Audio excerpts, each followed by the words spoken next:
Going to be the story for folks in the southeast. We had severe weather yesterday on the southern edge of this massive winter storm. One tornado was reported in Alabama and one person has passed away because of this tornado. You can see the aftermath of the storm. It is widespread. We're talking about damage to homes and buildings. Incredible drone footage here as we sort of take you around. That car right there next to a home completely destroyed.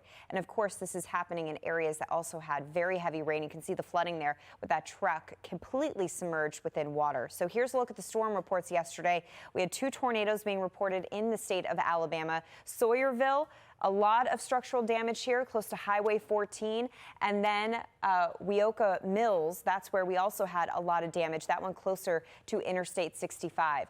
We are tracking some thunderstorms this morning, but thankfully not tracking severe weather. But the southern portion of the storm definitely having quite a punch with those severe storms moving on through. Well, let's take a look at not only the storm reports, but also getting you on the move. I'm Amy Freeze. Welcome to Fox Weather's YouTube page. We have more great videos on the way, so make sure to subscribe to stay updated on all things weather.